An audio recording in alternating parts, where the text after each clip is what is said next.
Where's it up there?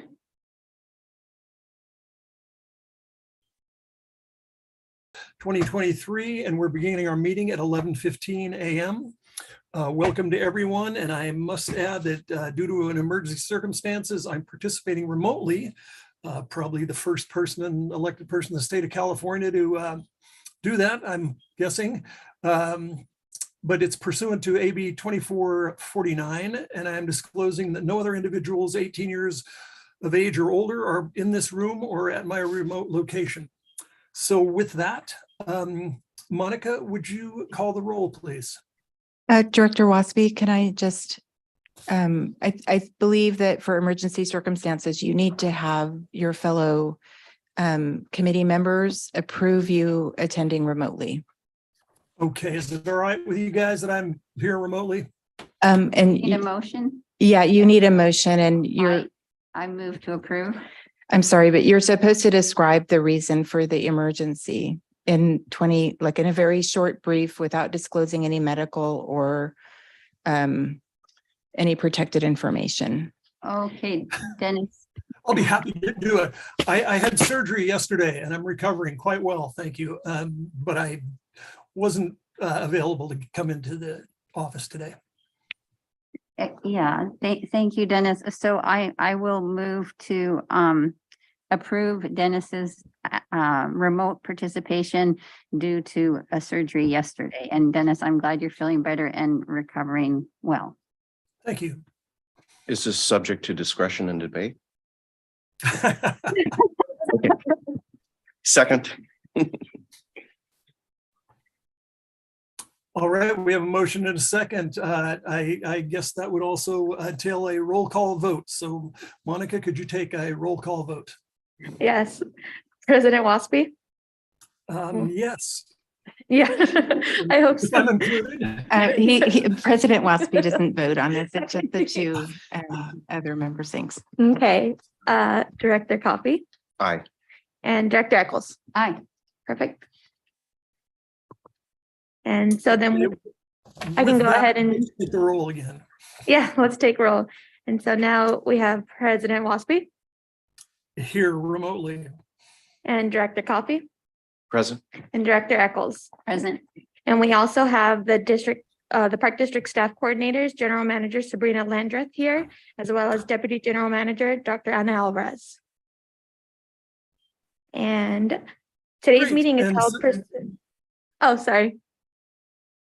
No, it's okay. I was going to say welcome, and Monica will, to anybody that wants to participate remotely or at the facility there, and Monica will tell you how to do that. Yes, so today's meeting is held pursuant to the Brown Act. We're providing live audio and video streaming. Members of the public wishing to make a public comment can do so live via Zoom by submitting an email or leaving a voicemail. This information is also noted on the agenda. If there are no questions about the meeting procedures, we will begin. All right. Well, thank you. And our first item today is the Together Bay Area Partnership Update. Lisa, are you going to provide that update? Is Lisa here? Lisa is here, and I'm going to turn on the podium camera. Okay, great. There she is. Okay, good morning. And let me go ahead and get my presentation up. Right.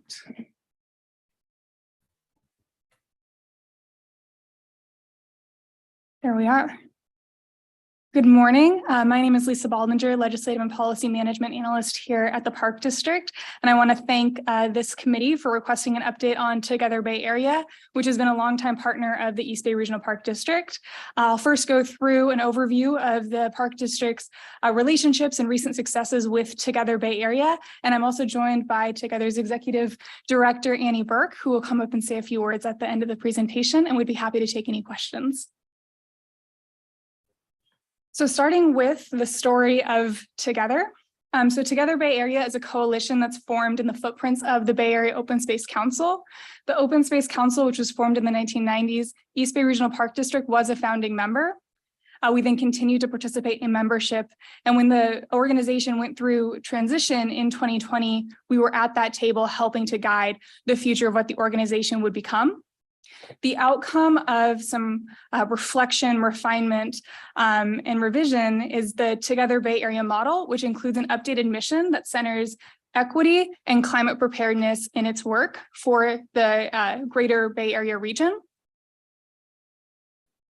And so just a little bit of sort of like who helps lift up Together Bay Area. Together Bay Area is a coalition of members of varying nonprofits, government agencies, and others. It's guided by a board of directors, which I have the honor to serve on, and it also has a staff team in support of the work. So in terms of who all is serving on the Together Bay Area board, wanted to share a little bit about who are our partners around the region. We have representation from Mid-Peninsula Open Space, San Mateo County, Marin Municipal Water District, and Grassroots Ecology. So we have nonprofits and government agencies at the table. And then the executive committee I'm currently serving as the treasurer on, which has been a wonderful experience learning about nonprofit finances and governance. And our president is Andrea McKenzie, who is the general manager at Santa Clara Valley Open Space Authority. And then Melanie and Yakuta also join us on the executive committee. And then in terms of the staff, Together Bay Area has gone through a little bit of a growth spurt in this past year, which is exciting because with more people, more things can happen and more support for the members, including East Bay Regional Park District. And so as I shared, Annie Burke, the executive director, is here with us today. Together has also just recently hired an associate director of programs, Julie Guerin. Julie has some experience working on the N3 property and is very familiar with East Bay Park lands. And so we're excited to see what we can do together. Lauren Rosenthal is a membership and communications coordinator. And so as Together is a member supporting organization, having someone who's really focused on the needs of the member is wonderful. And then Together has two consultants. So Tom Robinson oversees the conservation strategies. And what's important for East Bay Parks in that is that the work that our stewardship is doing on fine scale land management can really sync up with the broader Bay Area Conservation Lands Network. And so we're excited to see what that can look like for the full 9 Bay Area counties in partnership, understanding the greater ecosystems and ecologies. And then Jess Little, she is the policy consultant for Together Bay Area and helps manage the policy arm, which our government and legislative affairs team serves on. And so there's two sort of broad buckets of Together's work. There's the advocacy program and the convening program. So on the left, you can see this is the advocacy committee, our first in-person meeting of last year. We had a great conversation about the goals, which we'll talk on a future slide. And then the convening program, which helps to bring together regional voices. And what you see pictured here is East Bay Regional Park District. We hosted a tour of our Robinson property last year. So former Assistant General Manager of Stewardship, Acquisition, and Development, Christina Kelchner, and then Principal Planner Naoma Laval guided a tour with leaders from around the region to discuss the future opening of the Robertson Park property, as well as just best practices, learned experiences from opening. So really sharing those inside tools and lessons learned. And so to take a step back, the advocacy program of Together Bay Area, it's guided by a policy committee that meets every other week. We do actively participate on that committee, bringing forward the Park District's 2023 legislative program priorities as approved by our board of directors. We discuss budget, 30 by 30 and different items moving forward at the state level predominantly. And so the key goals that we're looking at for 2023 include advocating for investments in equity and climate resilience, seeking to address challenges and implementing funding, so making sure that funding can be accessible and move forward. And this directly relates to implementing the pathways to 30 by 30, because we know we need to act fast, both in response to the climate challenges, but also as the funding is available. So working in that regional forum is really helpful so we can help make each other aware of when opportunities are out there. But it's also helpful because though we have a fairly large delegation here in the East Bay, which is wonderful, working with the Together Policy Committee helps us leverage the Greater Bay Area Caucus. And the one thing we've consistently heard from the Bay Area Caucus in Sacramento is that they really appreciate when we bring forward a regional voice rather than hearing bits and pieces from different areas. And so Together Bay Area is a wonderful asset in sort of bringing together that voice, listening to East Bay Regional Park District's priorities. And so by way of example, one of our priorities in response to the recently released governor's budget was to see the State Coastal Conservancy funding reestablished. We shared that, and then also, of course, our interest in having an investment in the California Conservation Crew at Los Trompas. We were able to see that echoed in Together Bay Area's budget letter. And so the more voices sharing that message, the more delegation hearing it, the stronger it is. And so that's really a benefit of serving on the Together Bay Area Policy Committee. And then the other large element of Together Bay Area's work is the convening program. And so the convening program includes conferences, field trips, the Right Relations program, Together Tuesday, which shows off works of members of Together Bay Area. Chris Barton has gone to Together Tuesday to present on our Hayward Marsh and Coyote Hills project. Together also hosts webinars, which we'll discuss on the following slides, some 30 by 30 learning opportunities coming up, and then organizes working groups, which again, former Assistant General Manager Christina Kelchner served on the 30 by 30 working group to provide feedback on the Pathways document recently. In terms of the spring conference, up on the screen is a photo of last year's where Dr. Jennifer Norris came and provided insights on her experience working on 30 by 30, and a conversation was held with the greater region. It's a great opportunity for networking. And so we do want to invite everyone here today. The conference is coming up this May. And so that is an opportunity to get involved. And so just to sort of conclude my comments, wanted to share some opportunities with the board and the staff here today. So Together Bay Area is hosting some upcoming Sacramento days. One will be on March 8th, which I do plan to attend and join the Greater Bay Area Coalition discussing budget priorities. And then again on May 24th. There's an upcoming webinar series on 30 by 30 that's really focused on the quantification of the land. So looking at conserved land, what does it mean to be conserved land, and add towards that percent of 30. And so that should be a good, very detailed discussion. And we can follow up with more details. And then the 30 by 30, or excuse me, the Together Bay Area Conference, also focused on 30 by 30, is May 9th to 12th.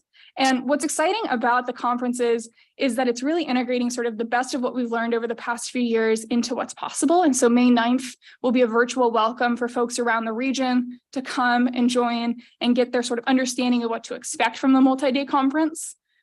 May 10th, it will be hosted within the East Bay at the Richmond Craneway Pavilion.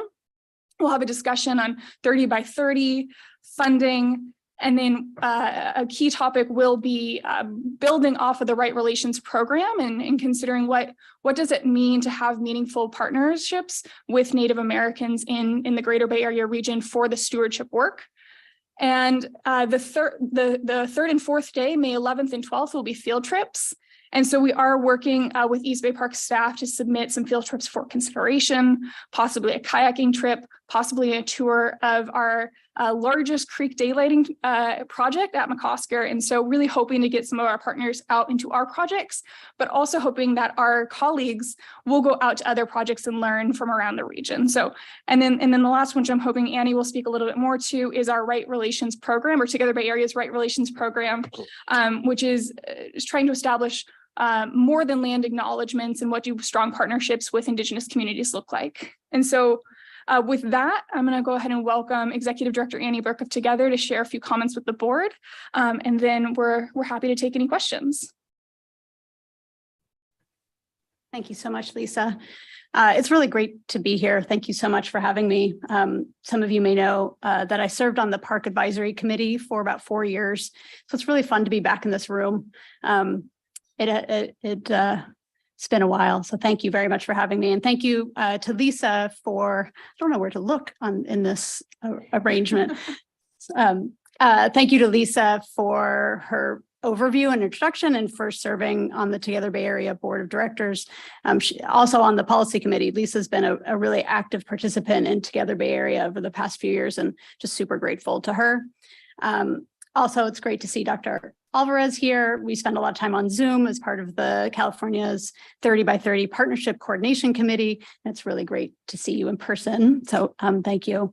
I want to highlight just 3 quick things to build on Lisa's presentation, and then I'm happy to answer any questions. The first is, Lisa mentioned the Right Relations program. It's a partnership between Together Bay Area and Redbud Resource Group to build allies and alliances with Native American tribes and communities in the Bay Area. And this really comes from requests that we heard at Together Bay Area for that kind of work. We heard from many, many members that they wanted to do land acknowledgements, were confused how. They want to return land to local Native American groups, and they don't know how. They want to build co-management or co-stewardship agreements, and we're not sure how to start. So what we're doing is it's a 9-month cohort-based program where, and we're just in the pilot year this year, where we're learning from Native Americans, and we're also doing some unlearning of some of the ways of being in nature that come from a different mindset than an Indigenous mindset.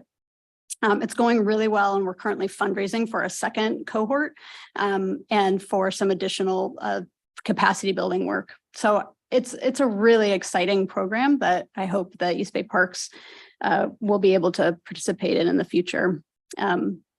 As 2 other points I want to make. One is that Together Bay Area is different than trade associations that East Bay Parks and our other members are a part of. I know that East Bay Parks is part of the National Parks and Rec. I forget the acronym, NRPA. Is that right? Also special districts, like there's lots of, trade associations that our members like you are a part of. And those are really, they play a different role. What we're doing at Together Bay Area is bringing together nonprofits, public agencies, and local Native American tribes to work on climate resilience and equity here in this region. And one of the beautiful things about that is that it brings water districts to the same table as park districts, as community-based organizations, land trusts, like lots of different players coming together for common goals and common work. So just want to differentiate Together Bay Area from some of the other associations and organizations that you're a part of. And my final point, and then would love to hear what questions you have, is that it is that diversity of organizations that really makes us much more powerful than we would be if we were acting alone. To go into a meeting with an elected staff member, with a water district, a park agency, and a land trust is a really powerful way to have a conversation. There's a lot of power in that diversity. And it's that kind of diversity and that kind of dynamism that's really, really proved to be successful so far. So with that, I'm happy to answer any questions. And I welcome Lisa back up here to help me. Well, thank you, Annie, and it's welcome. It's good to see you again. I wish I could see you in person, but thanks for being here and thanks for all your great work. Any board member comments or questions? Annie, the Redbud program, there's on my calendar, there was a tentative date, and maybe you mentioned it, I just mentioned, for a webinar in March. There is I'm glad, thank you for mentioning that. There is a workshop on March 6th, so this coming Monday, for members of Together Bay Area who aren't participating in Right Relations. And I don't have that list memorized, but I can be sure that you're added to it if you signed up for it, if there's a hold on your calendar. So I can follow up with you afterwards. I just remember reading of it last December and telling Lisa it sounded like an educational seminar that I would benefit from. Fantastic. Yeah, March 6th. it's their workshop called Going Beyond Land Acknowledgements. And I think it's this Monday, that's March 6th. I'd be happy to follow up with you. Great. Is the state of California or state parks involved in Together Bay Area? Are they a member? Do they participate? It's a great question. So the state parks as well as federal parks are members, but we separate them out a little bit because a lot of our advocacy work is focused to the state. Exactly. And so we have they are members, but they don't participate in our advocacy program. So our state and federal agency partners are, yes, members, but there's a firewall between them and the advocacy work we do. So Presidio Trust, for example, and some of the National Park Service sites in the East Bay are members, and they don't participate. State Parks is also just a huge partner to so many of our members that we work really closely with them on a few different fronts.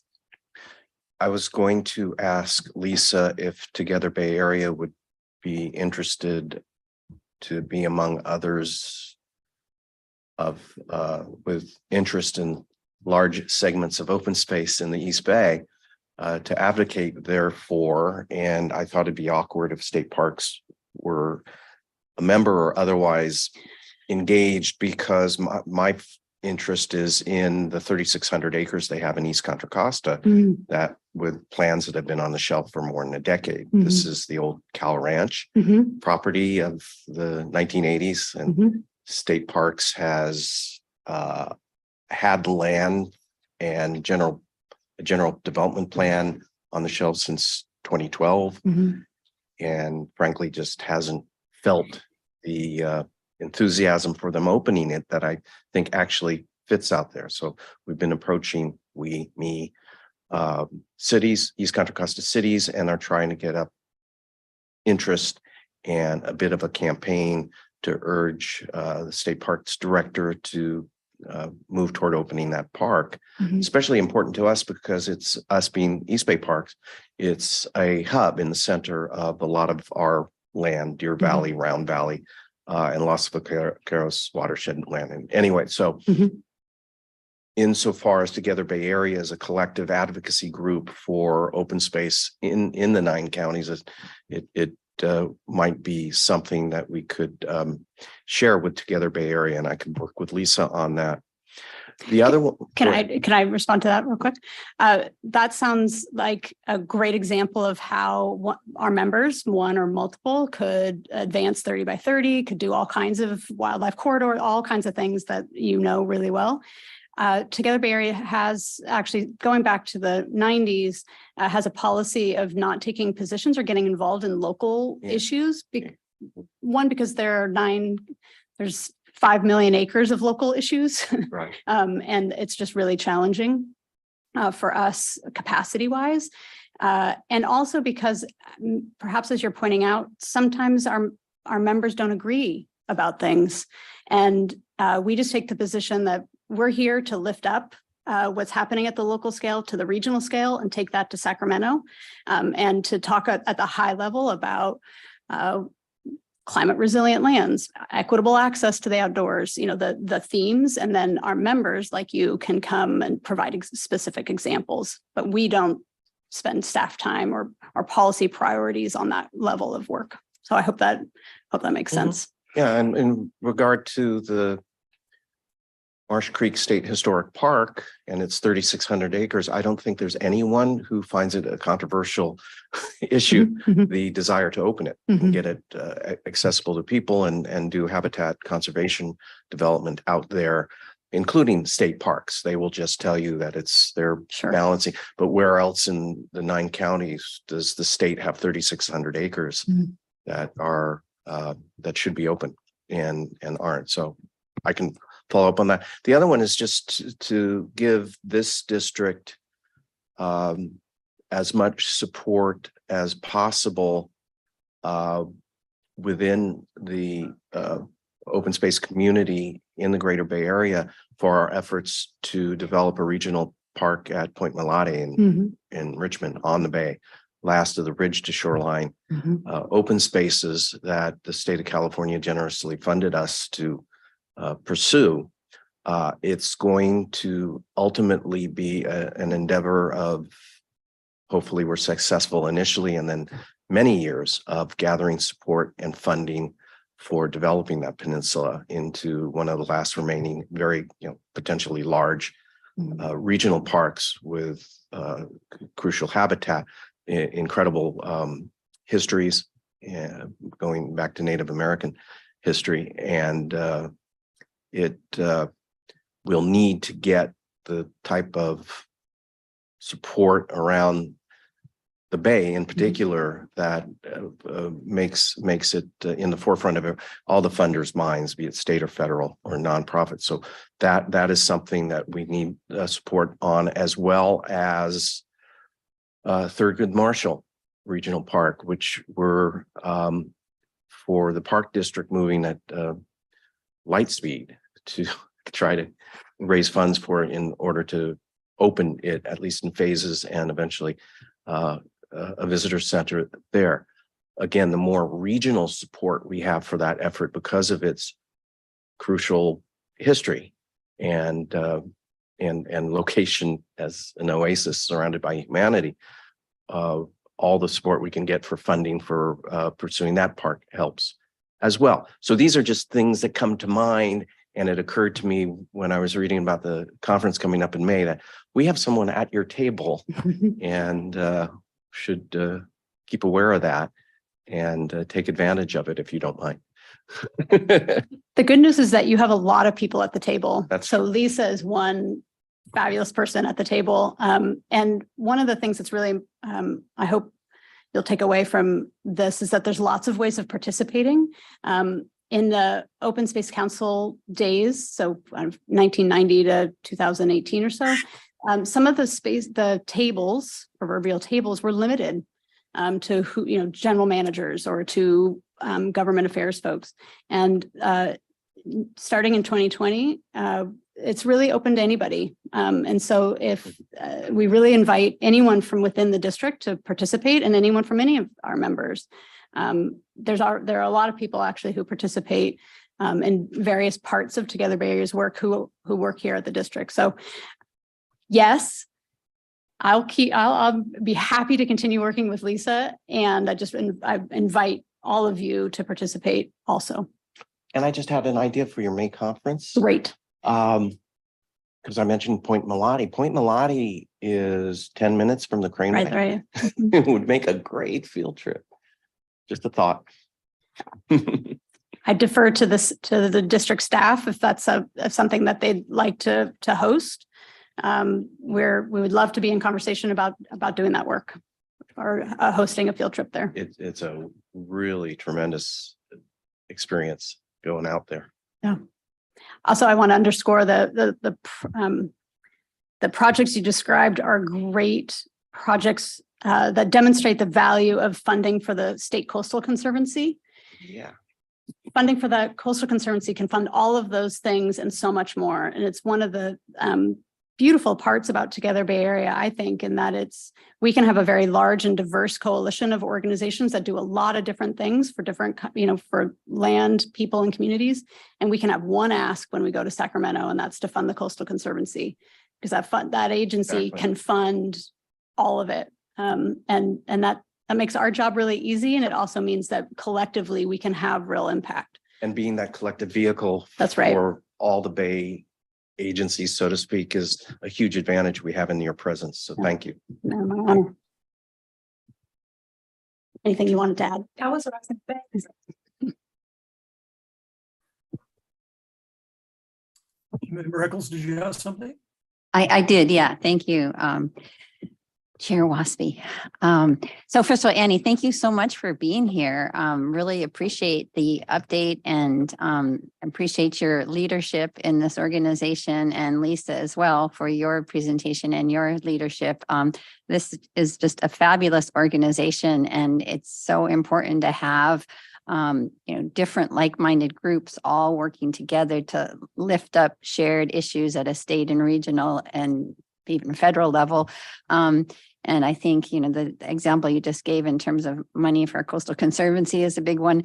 And certainly on policy issues like equitable access. And I really love the work that you're doing with the Indigenous people and really trying to understand better and both their perspective, but also to, as you said, to learn and unlearn and to really understand how we best can acknowledge and work with these folks who have been here since time immemorial and are still really, vested and still stewards of this land. And so I think that's really important work. And I'm not aware of that many other groups that are doing that. There are a lot of people out there, but this specific type of work that you're doing. So thank you for that.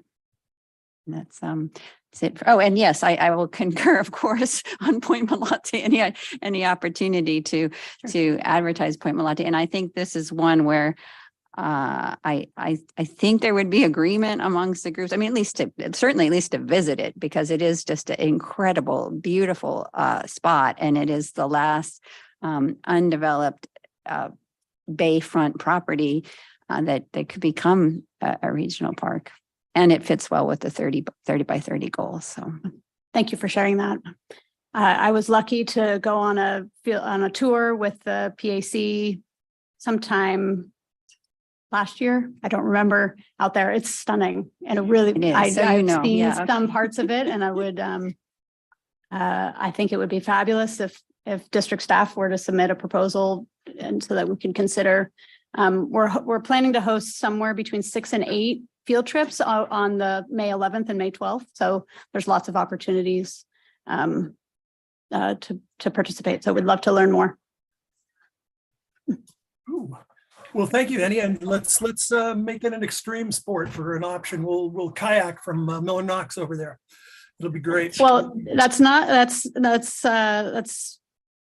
far off. One of the things that we're also talking about with some of with district staff is a kayak tour out to Brooks Island, I was just which gonna is ask about right that. there across the way from the Craneway. So I'm personally really hoping for that field trip because I think I haven't been out to Brooks Island yet. It's something that I would really like to do personally. So I'm angling for that also. Great, fantastic. So once again, thank you so much for being here, and I admire pleasure. your organization. And I've noticed you've grown quite a bit since you're changing to the Together Bay Area's advocacy. So where do you get your funding? Great And what is questions. One of the big changes that we made in the transition from Open Space Council to Together Bay Area was our business model. Up until then, we really were, like a lot of nonprofits, diversifying our revenue streams from individuals, foundations, membership dues, conference events. What we shifted to is a more streamlined model where our staff and our core operations are funded by our members and our membership dues, like yours. And what that means is that where our money comes from, who helps shape our strategy, who benefits from our work is somewhat of a closed loop. So membership dues really support the small team that we have, and also conference revenue, which I know is perhaps on the agenda for later in this meeting. The conference is just another way that we can have programmatic outcomes of bringing people together, advancing work, sharing best practices, all of that. But it's also a way that we can support the small organization. And we really intend to keep this a small organization so that we can maximize and really leverage our member dues to value and benefit you and all of our members. So that's the core of the funding comes from membership dues and conference revenue. We do some fundraising for grants for specific projects, discrete projects that often require outside consultants. Right now, for example, we have a grant with the State Coastal Conservancy, speaking of the Coastal Conservancy, that is a partnership that helps fund a partnership with Cal Academy and Yes Nature to Neighborhoods to do some urban biodiversity data collection and informing, using urban biodiversity observations to inform conservation decisions. So that's one example of what we fundraise for, but the core is really funded by you all. All right, and what is the total membership? Oh, yes, thank you. You asked that and I didn't answer. Our annual budget's around $600,000, relatively small. Great. Well, you do mighty work for 600 grand. That's great. Well, thank you so much. If there's no further questions or any members of the public here that have any questions, well, in that case, this was an informational item. So it was excellent information. And we look forward to seeing you at all these conferences coming up, and hopefully we'll kayak over to Point Milani or somewhere Or similar. Brooks Island. And thank you, President Waspy. It's Oh. glad to see you on the screen and I hope that you're feeling better soon. Thank you. Feeling great. Thanks so much. Thank you. Thank you, Annie. Lisa. Lisa. Our next item is the sponsorship policy for non-district events. Good morning, good afternoon, Claire, or good morning still. Hi. Yeah, good. I Morning. think we have a couple more minutes. Good morning. Claire Griffin, Management Analyst in the General Manager's Office. Let me pull up my presentation real quickly.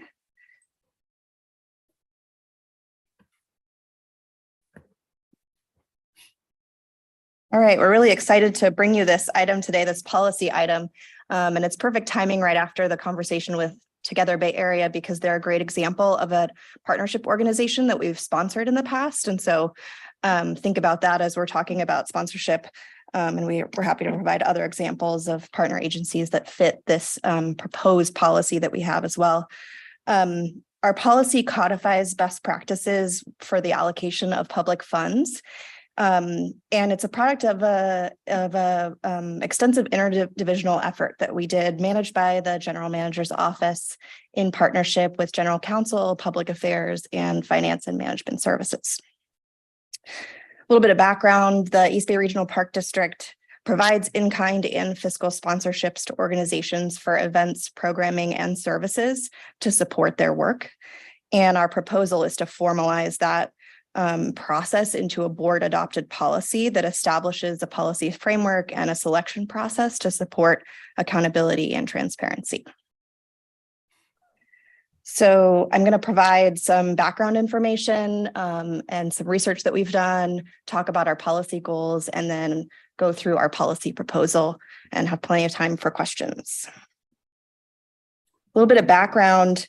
We looked at some data from 2019 to 2022. 2019 is our baseline year because it's pre-pandemic, and since the pandemic, our sponsorship requests have gone down.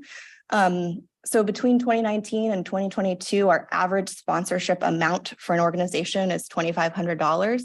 You'll see a little over a quarter of sponsorships were between $5,000 and $10,000, and a very small percentage were provided over $10,000. And like I mentioned, pre-pandemic, we were providing a much higher level of sponsorships. And while that's started to go up a little bit, it really hasn't reached back to pre-pandemic levels. And most of our sponsorships for events, programs, and services to other organizations are allocated through the General Manager's Office budget, but there are some sponsorships that are provided from public safety, acquisition, stewardship, and development, and public affairs. Those tend to be things like conferences for staff related to those subject areas. And then also the board provides sponsorship through their contingency funds and their allocated sponsorship funds. So for this year, we have allocated $82,000 for sponsorships. Most of that comes from the General Manager's Office, but also the Board of Directors has allocated $9,200 for sponsorships, and that's in addition to your board contingency funds.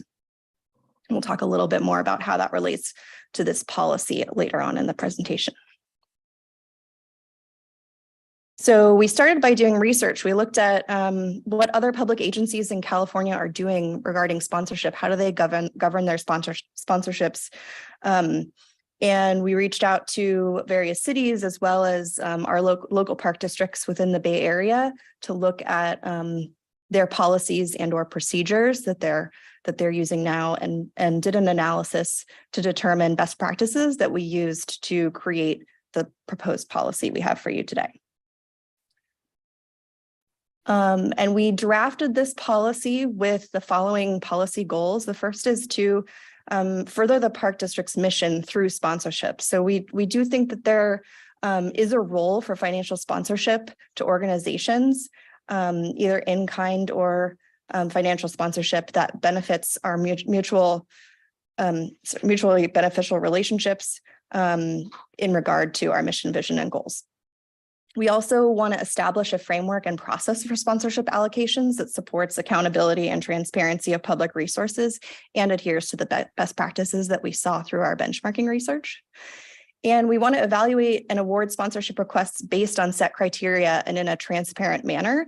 And first and foremost, we want to adhere to legal requirements that govern the gift of public funds. So there are actually two types of sponsorship noted in this policy, and that's something that we saw consistent throughout our benchmarking research is that sponsorship policies govern both in-kind, non-cash donations, as well as fiscal sponsorship. So just a bit about in-kind sponsorship, that's defined as non-cash contributions such as donation of park district goods or supplies, staff support, or facility fee reductions or waivers. And right now we have a process for a fee waiver or reduction procedure. And eligible organizations are those that support seniors, the disabled, school groups, as well as various strategic partner organizations. And so we have a process for fee waivers and reductions for our facilities that works quite well. So this policy recommends that we continue that process with the addition of a new annual reporting requirement so we can adhere to transparency goals. And as you'll see, the graph on the right shows that our fee waiver reductions went down. We only had 2 requests in 2020 due to the pandemic, and they have started to go up, but they are not back up to pre-pandemic levels, similar to our fiscal sponsorship data that I showed you earlier. And then there's fiscal sponsorship. Fiscal sponsorship is defined as the allocation of public funds to requesting organizations to support events, programming, or services.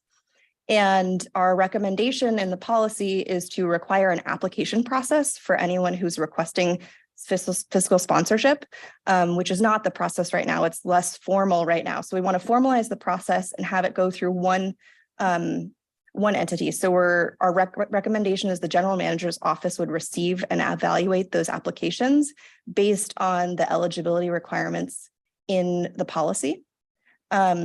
And the policy includes eligibility requirements such as the requesting organizations have to be a nonprofit or a public agency. They have to align with Park District goals or mission, and they can't be doing activities that go against the Park District's goals or mission.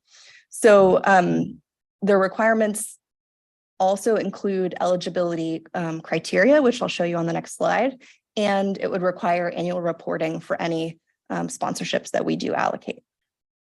So in addition to requirements, there are these 4 eligibility criteria, and the policy as it stands recommends that any requesting organization align with at least one of these 4, so they wouldn't have to meet all 4 criteria. And those criteria include furthering the Park District's mission, furthering the public purpose by promoting the Park District to the public, or benefiting an organization that the Park District has a strategic partnership with, or offering some sort of secondary benefit like a conference that provides a learning opportunity for the board or for our Park District staff. And so since we just talked about Together Bay Area, what we did is we've tested the eligibility criteria as well as the eligibility requirements in the policy. And we tested it with Together Bay Area as well as some other requesting organizations. We thought this was a good example to show you an organization that would likely be eligible for sponsorship under this policy. So Together Bay Area meets all eligibility requirements and also, interestingly enough, meets all of our eligibility criteria. They're only required to meet one of those 4 eligibility criteria, but they meet all 4.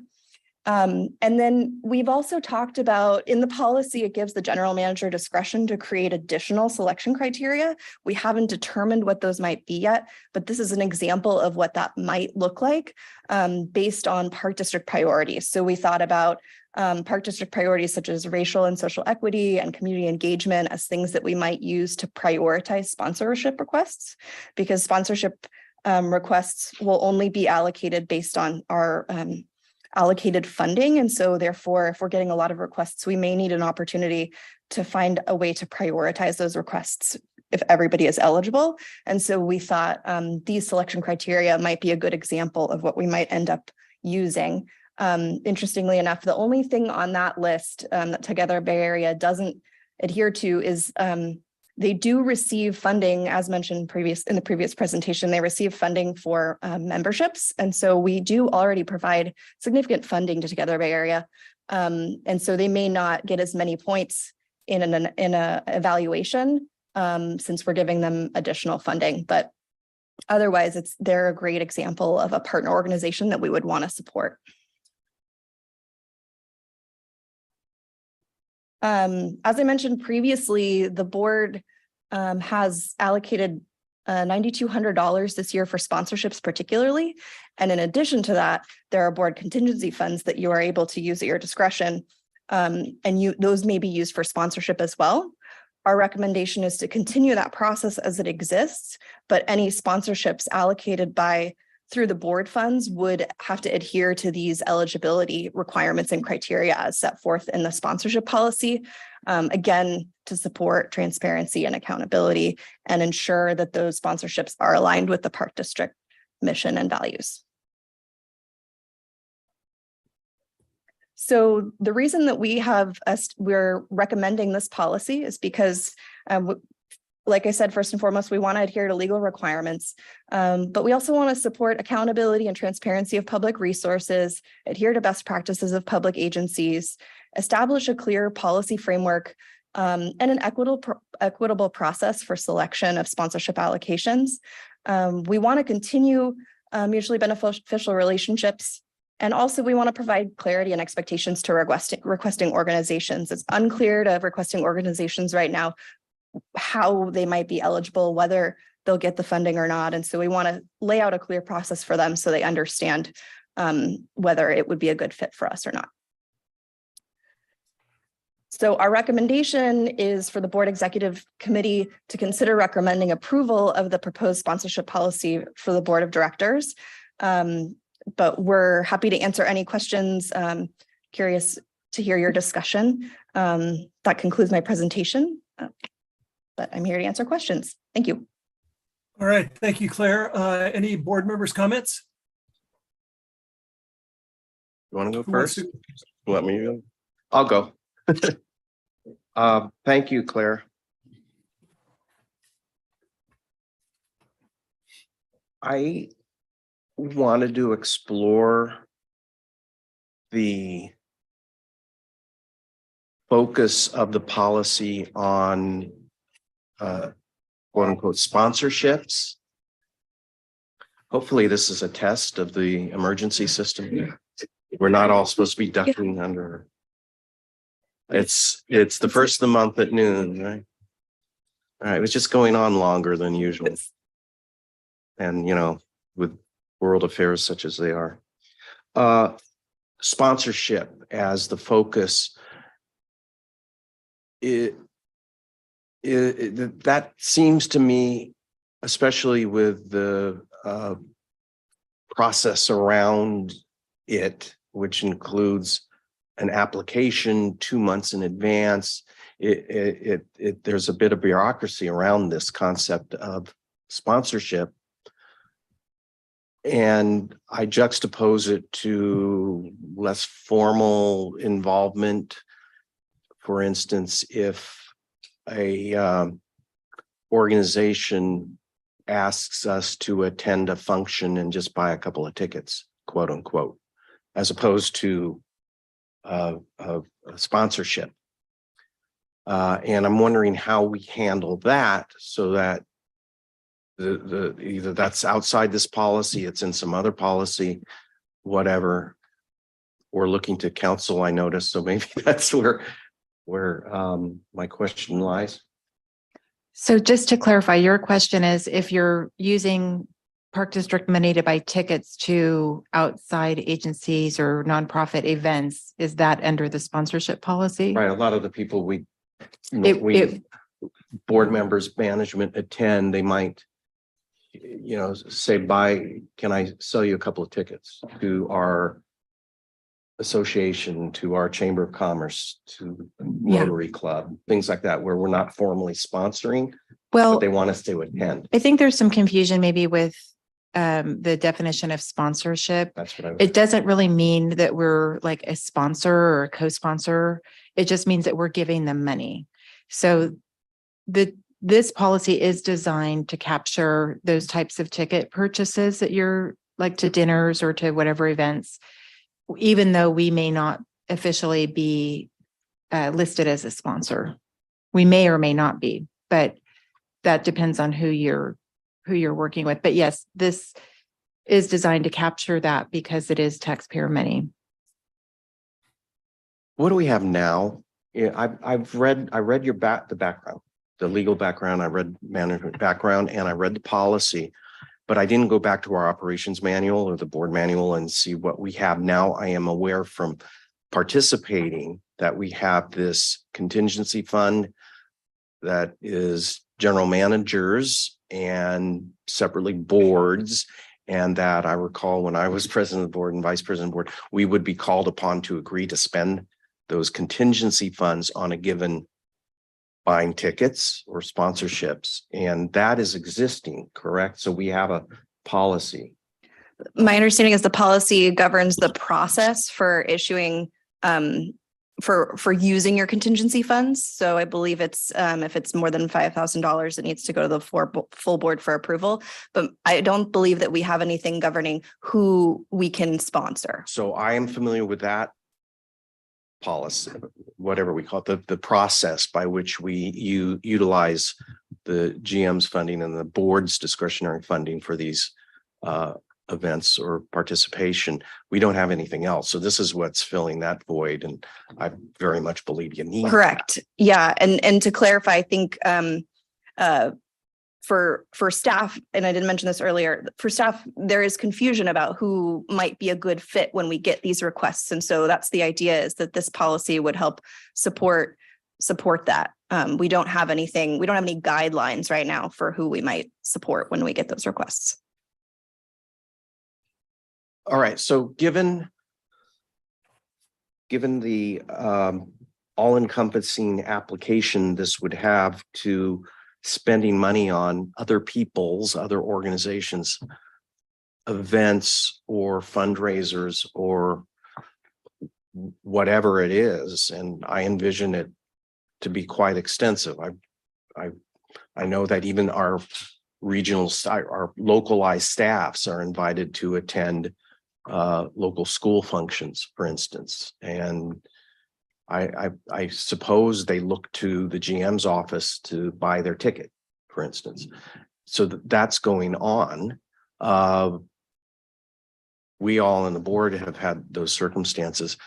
And I'm looking at a policy designed to me that functions very much within the realm of formal sponsorships that we get fairly routinely and annually to pay for a sponsorship, get so many seats at a table or a table for the event. I'm thinking Sierra Club. I'm thinking say Mount Diablo. We've done other land trusts. We've done Central Labor Council. We have these events. I'm wondering about the process, if it's even too complicated for those, because we often don't get those in 2 months. 2 months is pretty far out there. We've been, reached out to for even annual and obvious events within weeks as opposed to months. Oh, we forgot to get to you folks, and you usually get a table here, and we scramble through the GM's office to get that done.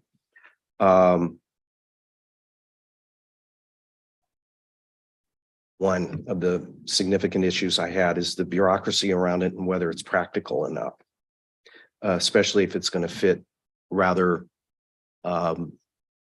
minimal things like being hit up for a couple of the tickets to the East Bay Chamber of Commerce or those type of events where we're not sponsoring, we're just sponsoring, just buying tickets and having someone who's selling tickets to an event that we all deem, oh yeah, we should be there, we should have a presence there, merits an application, a 2-month process, and a contract. This is a really bureaucratic red tape type of process we're establishing that seems well fit for annual sponsorships with events that we're used to. Not so much if it's relatively minor in terms of the expenditure and the prevalence of the event.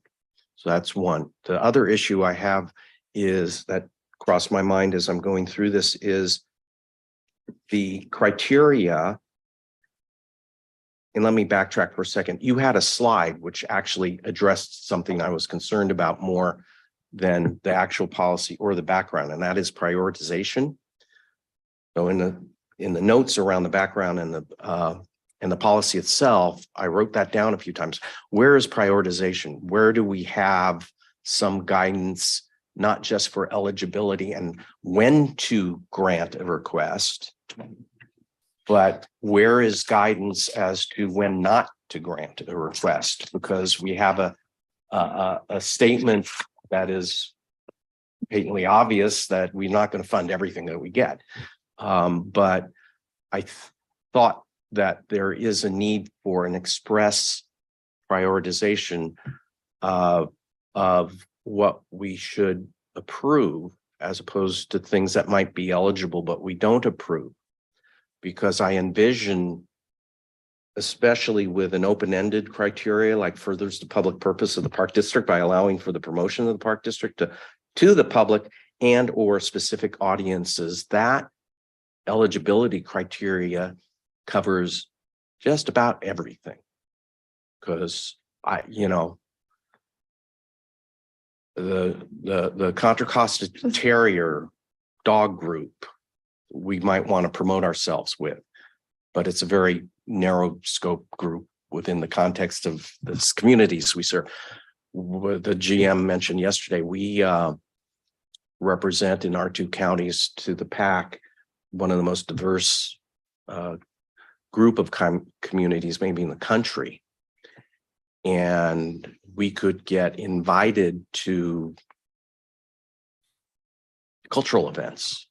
And I'm sure Monaco has a budget for that type of stuff. But I can envision lots of things that are good causes, that are consistent with our mission, that are consistent with people we want to promote ourselves with.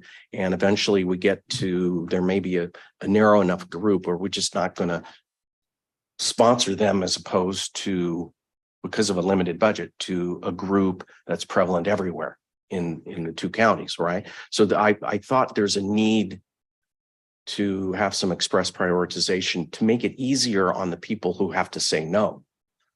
Because if you're really wide open with a very broad eligibility and, the only no here is we have limited funds, we can't support everyone, then we're going to have people who say, we're eligible under your criteria. This is a disadvantage of being very open and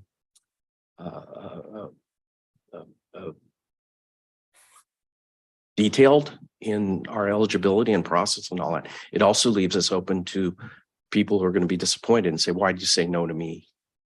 And otherwise, if I were in charge of prioritizing, I'd want to prioritize for this park district sponsoring or supporting by tickets, by sponsorship, organizations who, I think it was on one of your slides, are directly promoting the mission, values, purposes of this park district.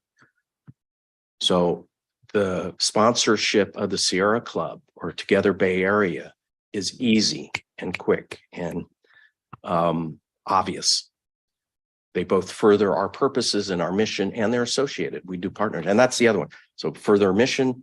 Secondly, we do business with. We are associated with. That's in the eligibility criteria you've given us. But again, we just have a list and it's not priority. I think we ought to think about prioritizing purposes that are parallel, not just consistent with, but part of what we are. So open space, habitat, conservation, critters, all the species we want to support. All of those causes should be prioritized along with organizations that we do business with, like our labor unions, like our cattle grazers, just name organizations and people who we do business with that maybe want us. Chabot Science Center, who we've been long associated with. That to me should give us some priorities so that when we get some group of dog, cat, raccoon, whatever horse, equestrian, some subset of those groups that want us to sponsor, we got, well, this is our priority list, or organizations that just don't have anything to do with those priorities. That's what I'm just envisioning. I'm envisioning criticism for saying no, and maybe we ought to give more direction for no. Last point, what was it? Somewhere in here. Hang with me a moment. I have one more note. Oh, following organizations are eligible tax exempt nonprofits. Some of these organizations we work with are nonprofit, but not tax exempt. Might even include the Sierra Club in San Mateo, for instance. Yeah, I had that same question. You had that again? Yeah. So we ought to look at that because the Central Labor Council, we have to be careful that whoever we're writing the check with isn't political. Right. So, yeah, so I guess when I saw that, I had this same thing went up in my head. So, when you say a tax exempt nonprofit, do you mean a 501c3 Right. nonprofit? Because the Sierra Club is It's not not, 501c3, and I think some of the other entities that we would want to support and further are not 501c3s. So We've with the tax exempt nonprofit, that was language that we took from many of the other organizations that limited to those two. Yes, and if I may, Deputy General Manager, Dr. Ana Alvarez, you're right, Director Echols and Director Coffey, there are many different types of nonprofits. 501c3 being one specific type. The Sierra Club is not necessarily a 501c3, neither is Point Blue Conservation Science. There's, I think, if I remember correctly, there's over 86 different codes in the IRS under nonprofit. Mm-hmm. All those agencies, based on this policy, will be will meet that particular requirement of the criteria.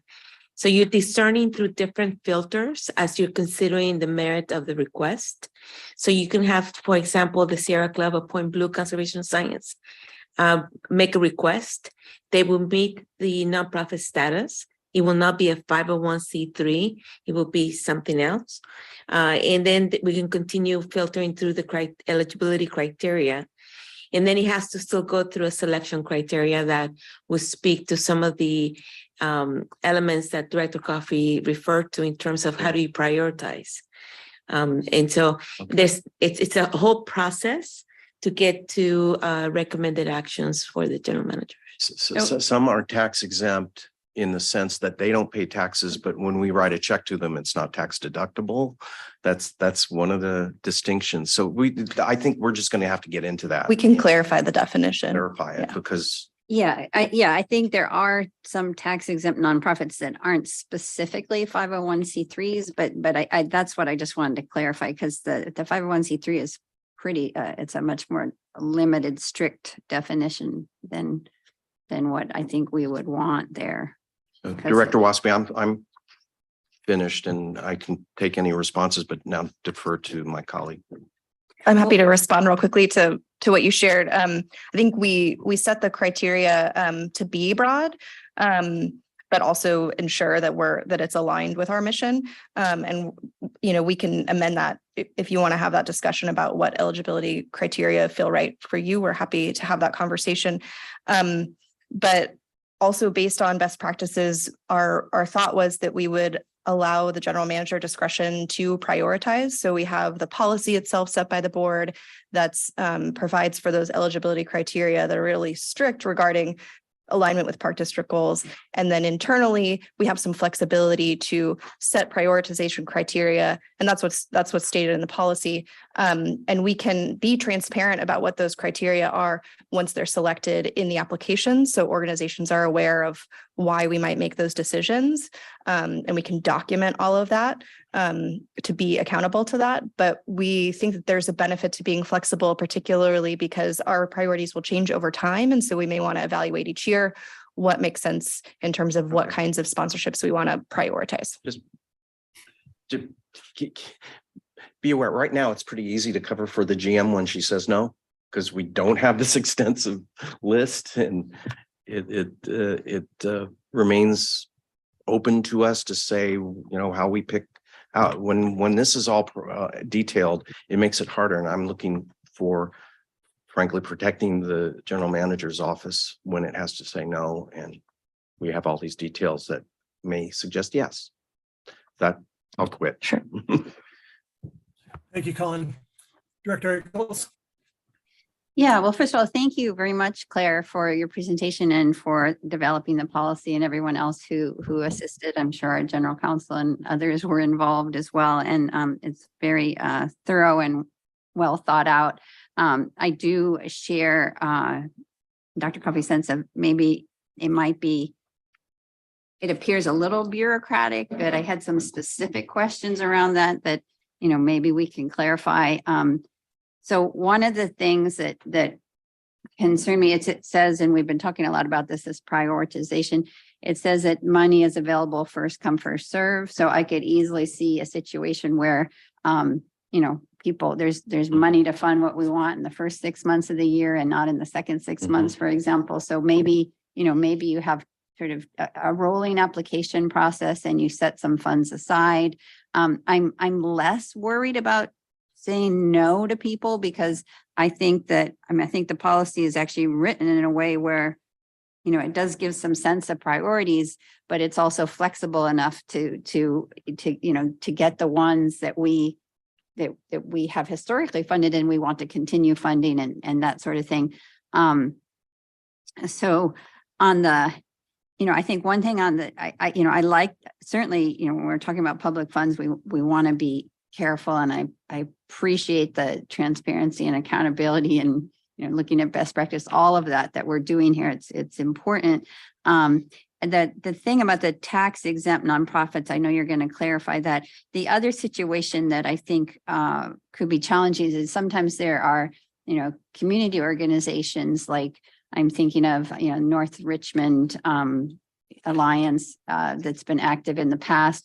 I think that they typically work with, a 501c3 that can sponsor them, because that's what a lot of smaller entities do. So I think, certainly that generally counts. That it certainly counts for, donations to an organization if they have a 501c3 sponsor. But I would want to make sure that some of these sort of, smaller groups that we want to promote and further are not somehow left out here.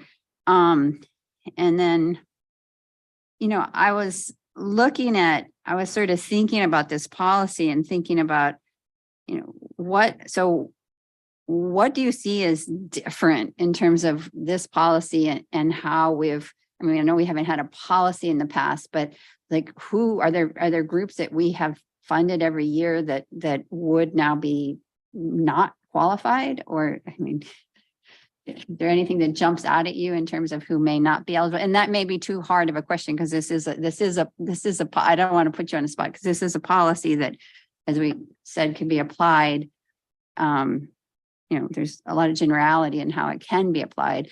So I'm not, if there's nothing that sort of jumps out, or maybe that's a question for the general counsel or somebody else. But I was just kind of curious, like, are there organizations that we think we wouldn't be able to support with this policy? I'll start by sharing that I think the idea for this policy is really putting into writing both best practices and what our current practices are. So I think in some ways it's not going to change all that much. I think there might be some stipulations in there that may limit who we can provide resources to. I think from the sponsorship requests we've received this year, there's nothing that comes off the top of my head that wouldn't be eligible. But for instance, or a political advocacy organization wouldn't be eligible under this policy. So there may be some there may be some organizations that fit in that category. It's a really good question. You're asking Director Eccles, and I think I'm not familiar with all of the organizations that we've funded, but there is at least one or two that do jump out, and one being like the League of Women Voters, which is a fantastic organization. Everybody loves it, but it doesn't really align with the mission and the purpose of the taxpayer dollars that go into the park district. So I think that's a good example of something that has been traditionally supported that probably wouldn't make it under this policy. And what about some of the, well, Alameda Labor Council and Contra Costa Labor Council, would they still fit within this policy, given that, I think it certainly fits under that last factor where, we want to build an alliance and have an opportunity for our employees to network and so on and so forth. I mean, it's pretty broad, that piece of it. That factor is very broad. I think that that's maybe getting a little confused. That I think the first thing we have to look at is, does the organization actually fit within, parks, open space, recreation? I think that Director Coffey kind of mentioned that when he gave a list of the organizations that really fit kind of squarely within our mission. I think that personally, you're asking legal counsel here. I would say, no, I don't think that those labor council sponsorships would really meet the definition. And for one thing, they do a lot of lobbying. So that's something that is particularly excluded. I think that they sometimes connect themselves with a separate nonprofit that allows us to go through that. But now that we have a policy, I would prefer following this policy, and I don't think they would fit. That doesn't preclude people from going on their own. It doesn't mean you can't go. It just means the district wouldn't be paying. Then we're going to have to expressly make the policy allow for the Central Labor Council annual sponsorships. There's also the opportunity We'll for just have to do that expressly. for the unions to actually take that up and be the ones to send people. That's not our money. Elizabeth, so- what we've done historically is make sure they document the 501c3 affiliate that we're actually writing checks to. So that's what we've done historically with the labor councils. Right. Okay. So that's a good point. Right. Because it is so you usually with those, you can either sort of fund, well, sometimes there's a 501c3 that you directly fund. Right. And then other times you can choose. You can either put your money to the 501c3, or you can put your money directly to the entity itself. So those are, And both of them are fairly sophisticated about the issue. They do that on purpose because they do get sponsorships from a variety of public agencies. And therefore they run that event through a charitable 501c3. right. So I'm not too worried about it. Well, I do want to mention that I think that in that case, the 501c3, you have to look at whether that 501c3 fits within our mission. Yes. And there is one other organization that I think we've historically supported. I think it's the Albany Film Festival that probably would Albany. not meet the requirements of this policy.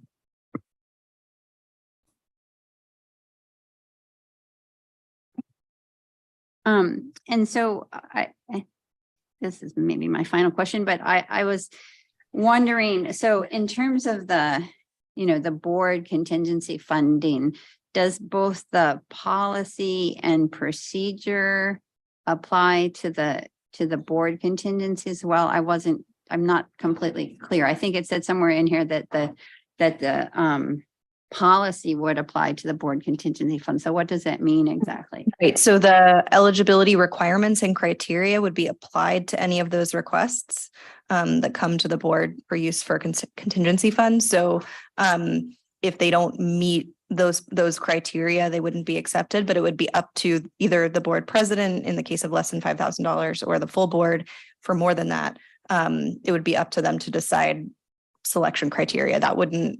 I don't believe that would require an application process. I mean, it's up to you, but that's how the policy is written now, is that's what governs the board contingency funds, and that the process for selection is the same. It's aligned with what's currently written in the board operating guidelines. Okay, yeah. Okay, and then the other, actually, I did have one more question. So the last question is, I noticed that in terms of the best practices, that slide you had up, it was mostly cities that the other recreational type organizations like HARD and MidPenn, and those don't have policies, but they do have procedures. So I was interested to know if you know this off the top of your head, what their procedures are. Like, do they have a procedure that's similar to what you're proposing, or? Yeah, I can't think off the top of my head exactly, but yes, I think it was four agencies that we reached out to, and each of them had procedure with very similar kinds of eligibility criteria. It's just not codified, and actually there was interest from them in using us as a model to then bring a policy to their boards as well. So they're doing it in practice now, something very similar to what we're proposing. Okay, yeah. So I guess I think that we would want to look at how we can streamline this somewhat, because I think it will be hard to work on the timeline that we currently get requests. And that's going to be a big adjustment for people. I mean, some of these things we really can't do 2 months in advance. And then, as I said earlier, maybe we need to, save a pot of money for the second half of the year. I mean, if we have the same amount of money available, I don't think having this policy is going to make us overrun with requests, because we get a lot of requests now and we say no to some, but it seems like we've had the budget for it, unless we're talking about a smaller budget going forward, but I haven't heard any discussion about that yet. Okay. All right. So I think that's, yeah. And actually, to the point of our mission, we talked a little bit about the, our mission being the parks, and as Colin said, looking out for habitat and the critters and so on and so forth. But our mission actually is broader than that, because we are looking at issues of equitable access, and we're looking at issues of recruiting and retaining an exceptional workforce. And so there are other issues that are also part of our mission that aren't directly either recreational or preservation. So yeah, I think we might want to sort of revisit a little bit, like, what qualifies as mission, and that might help with some of these other. It does incorporate the master plan, which includes all those goals like recruitment and access and equity. Okay. So Yeah. there is at least one reference to that broader mission as we've defined it in our master plan. Okay. Well, thank you. I think that I said one more question twice now, so I will stop now and we'll let Dennis ask any questions he has. All right, thank you. Well, it's a brave new world. I guess we have to go here, but I think it's going to be fraught with all kinds of things. Like, I agree with Colin. This is so broad, anybody can qualify with just about anything. But to suggest that we narrow a group down and say the groups, I mean, I can figure the groups, sure.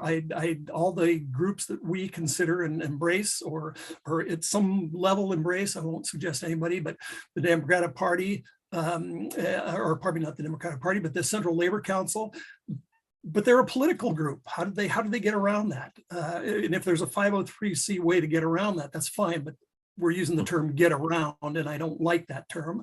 The League of Women Voters, geez, I thought, but God knows what I thought. But it is a good argument. They don't really get too close to. I don't know how we would get them into our definition. Although I love them and we participate with them all the time. I'm going to a Meet Your Electeds forum with them on the 14th of this month. I just, gosh, and to suggest that we have specific groups, any group, and we talk about, we've talked about some great ones, the Sierra Club and Save Mount Diablo. are we going to have the same criteria of if we have groups that we identify as qualifying? What about the East Bay Bicycle Trails Coalition? And I'm not suggesting that's good or bad, but that's part of the mission, because Sure we is. will, that crazy thing we keep putting in our mission statement, or we will balance recreation and stewardship, which is the hardest thing I've seen in my 50 years around here.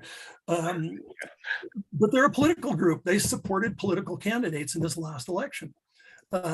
So how does that work? I mean, how are we going to define any of this stuff? So does Sierra Club. Well, sure, yeah, without a doubt. And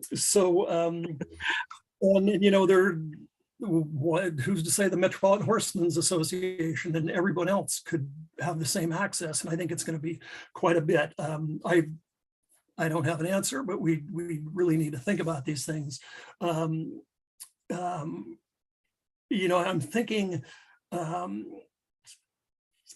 well, let me see, comparable agencies. Elizabeth brought that up. That's pretty interesting. The comparable agencies, I keep thinking of all of the extraneous folks when we're all, 7 of us are representing 33 cities and 2 counties, and we all get people that easily would qualify. The Eden Township Hospital District comes to me all the time suggesting that we support their events, and we always support their events because they promote health and wellness in the Park District.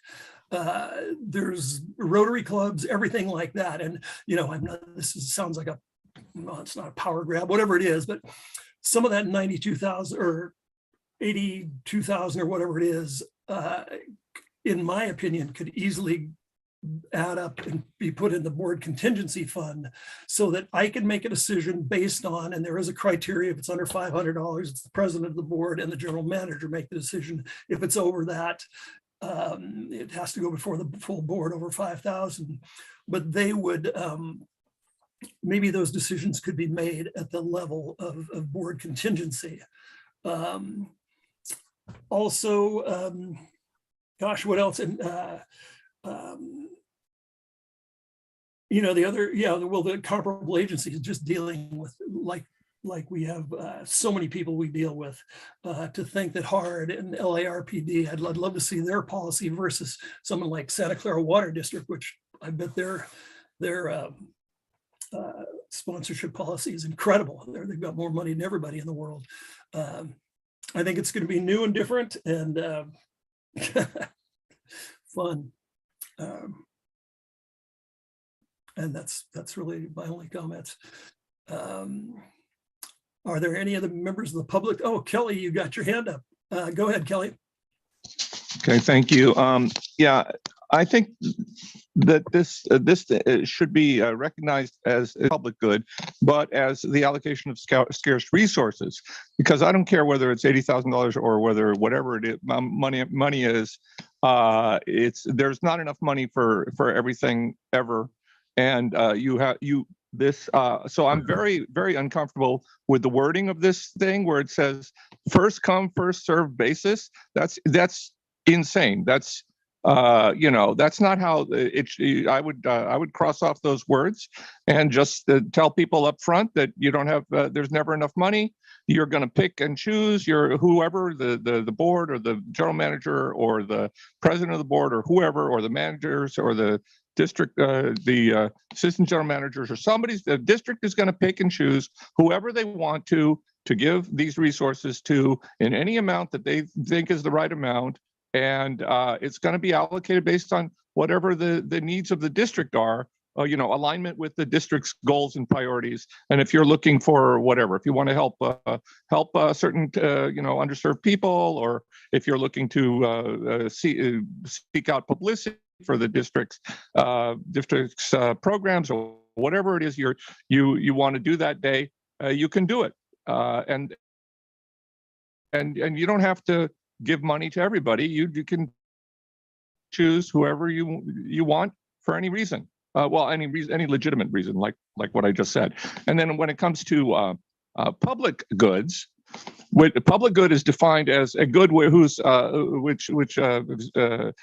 user, the presence of one or more users does not obstruct or impede additional users, and everyone can share in the benefits of this. And that's like a park. Theoretically, a park has almost unlimited capacity, and more people can always go to the park. And likewise, so this is why I was very uncomfortable to hear, very upset to hear that some group in San Ramon was trying to walk on a trail and get a permit to walk up and down the Iron Horse Trail. And then and they couldn't they got approved for a while, then they got disapproved. And then some other similar group, even bigger, 6 times bigger, got a permit to walk up and down that trail for similar purposes. And of course, my reaction to that is, why not have let them all walk?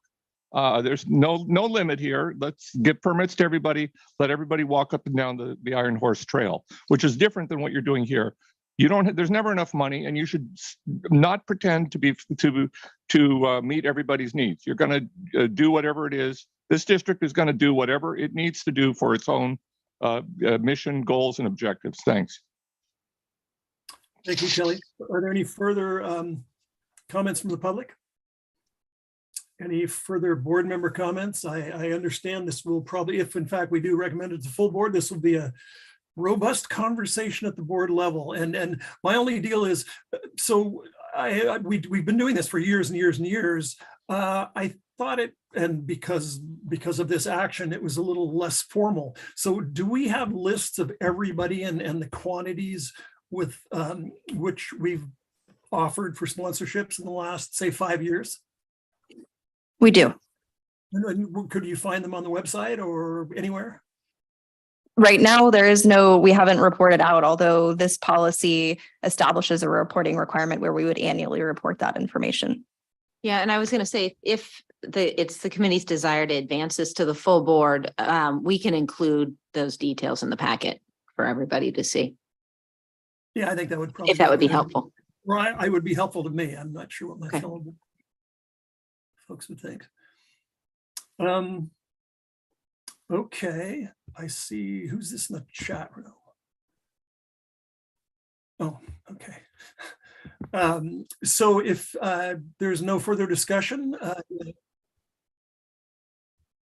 Well, I do have one, sorry, President Waspy, I do have one further question, because I guess, we raised some issues and concerns. And so should we work to get those addressed first before we put something before the board? Because if we vote to approve this and send it to the board today, it's going as is, right? I mean, you can provide that extra information and more data for the board, but the document itself is going this way. And Yeah, Yeah. I was going to vote no, just so we could work on it more. oh, okay. Yeah, I mean, or we could just not take a vote, and if we could come back to this committee, if that would be the desire of the three of you, and work through some of these questions that you've raised and issues and things where we need to probably do a little bit more research and bring you back some more information and bring it next month if we can, or in 2 months. Yeah, which is really natural. We're not under any duress here. It's a good idea to have it.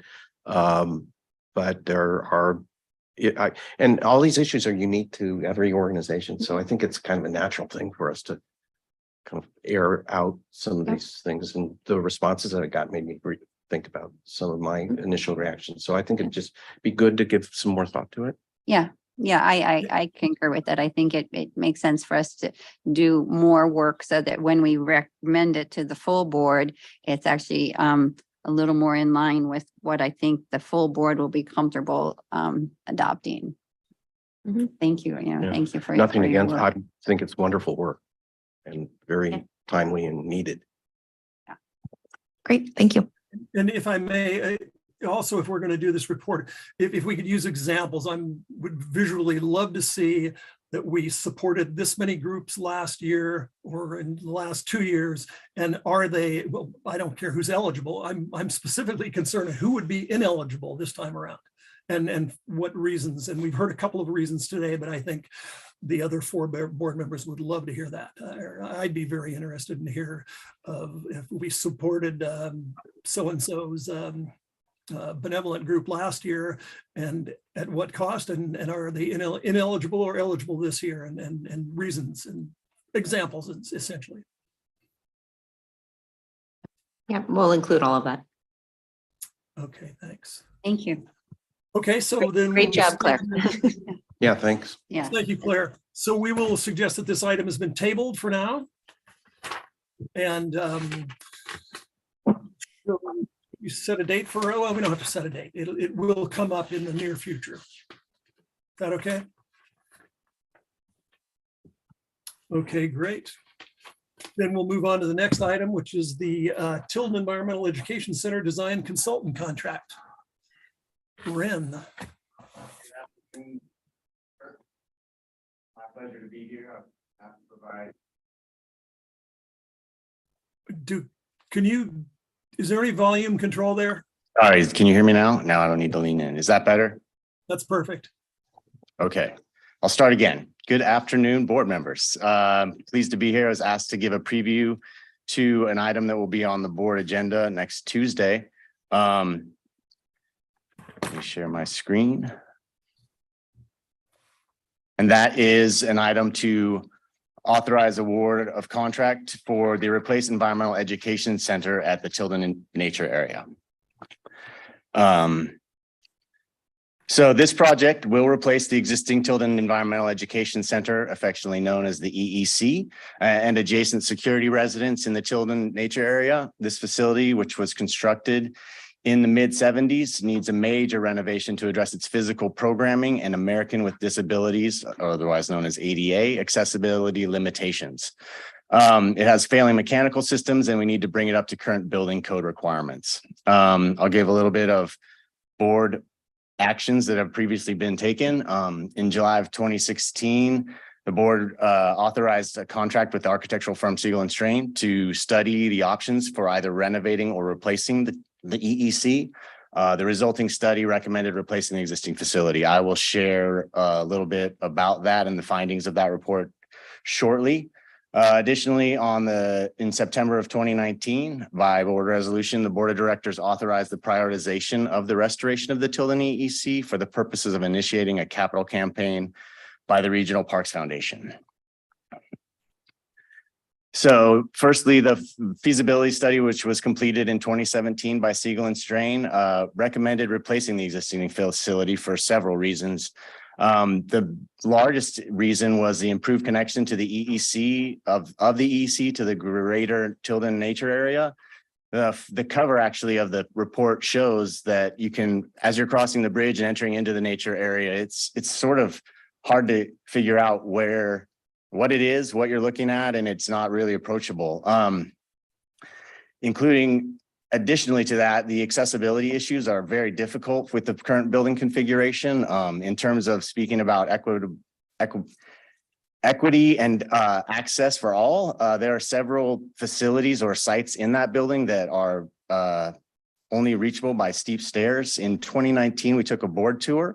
And if you recall there, we had a little meeting in the space that has a fireplace and a little amphitheater, which is very nice, but it is not accessible. You cannot get to it if you have physical remote challenges. So that is indicative of lots of the facilities there. And as part of this process for the feasibility study, part of the process was programming needs and meeting with INR staff to establish what this EEC does. And part of the biggest concern was how it was a closed round structure. It didn't open out and commit or allow connection to the Little Farm, which is right adjacent, and or invite folks to Jewel Lake and other areas that the interpretive staff uses for the nature area. And so the thought is that by renovating it, those issues could be addressed and that we can make it more accessible and inviting to all. And it would also allow for more programming needs. As I stated, the accessibility issues are very difficult to resolve with the current building configuration, and the mechanical systems are failing. When you renovate a building, depending on the value of those renovations per code, then you have to update per ADA code. In looking at this building, making it whole will be very costly, and we don't know.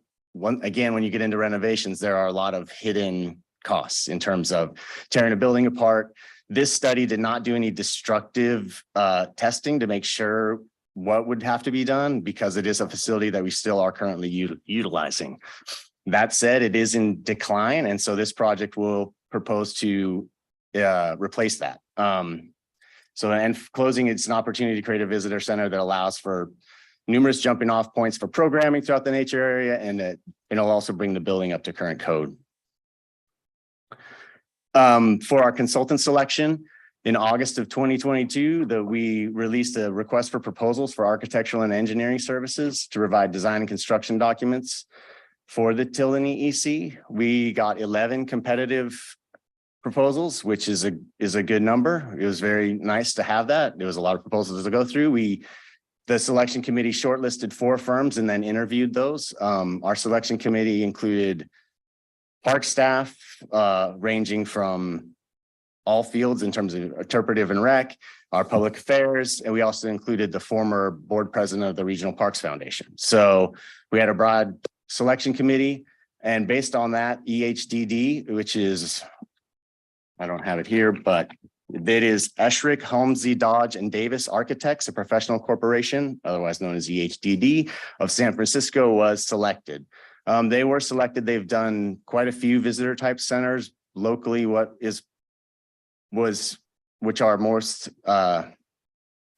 relevant and that you could visit are Land's End. There's a visitor center out at Land's End in San Francisco. They also did the Exploratorium in San Francisco. And most recently, they did the Fields Visitor Center at the Presidio Tunnel Tops. All of those projects, yes, are really, the selection committee found their proposal very engaging and that their projects lists they met what the park district would want. Additionally, if there is a capital campaign, a lot of these are local, and so that campaign donors could actually go visit these facilities and see what we're reaching towards. So that was another decision in terms of making it because of how we've proposed to deliver this project. So their scope of services will include conducting community engagement process, building a program and site program, and then producing a conceptual building and site design. We're looking to enter into agreement for just that scope at this point. Our RFP got us all the way through construction documents and construction administration, but we will only award the contract for this first portion of work. Because at that point in time, that concept building and site design will be used as a tool for fundraising and grant applications. So we will enter into that, and that process will also give us a more realistic cost on what the project will be. We have a gross magnitude order of cost at this point. So that's what we're moving forward with. So here's the recommendation to the board on next Tuesday, which we will be bringing. It's authorized to enter into professional services contract for the amount shown and for the reasons that I've stated. So with that, I will stop share and field questions as you see fit. Members of the board. Any comments, questions? Well, I don't have any questions, but I did just want to say that I'm very excited that this is moving forward, and it looks like this organization is a really great group to do the work, and particularly with the other local projects that folks can look at. All of that sounds really good to me. So thank you. Great, thank you. Colin, anything? Sure. The scope includes the conceptual business design. So the actual ultimate architectural work and construction documents are down the line and will flow from whatever input this concept gets and Correct. goes down and use. So we're looking at a lot more money for this firm down the.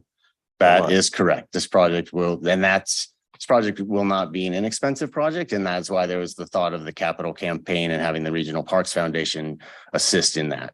So, but yes, to answer your question, this is a first scope of work, and we'll come back to the board for future actions. But the intent is to keep EHDD on board for throughout the project.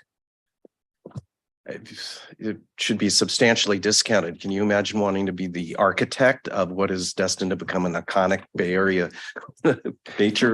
nature destination? I agree, but they've already right. shown that they have done that, and they have that in spades. So I don't think that it's one that we can bargain with. We have Jim Devlin, our architect, has negotiated with them and gotten the scope down to what is reasonable for us. And so he's done a great job and I agree, but unfortunately, the market doesn't bear that out. All right, just saying. It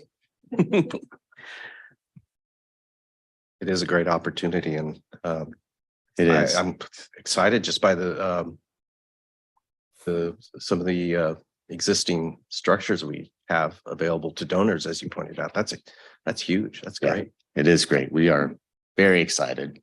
And if you don't have any questions now, this will be coming back on Tuesday, so you can Thank you. let me know. Great. I won't get into my Neanderthal stuff suggesting that $500,000 for bubble diagrams and a couple community meetings. I won't say a word about that. But can you tell me, Ren, are these guys as good? Did Siegel and Strain apply?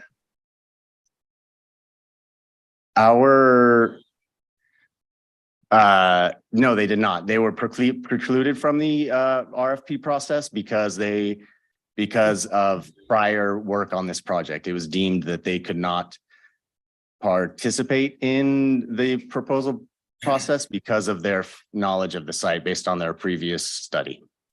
Okay, great. But so is EHDD, are we going to have this incredible, it's called the Environmental Education Center, maybe that'll change, but are we going to be LEED platinum, or do these guys is it going to be a self-sustaining building? Are we going to promote all of the things that we pretend to promote?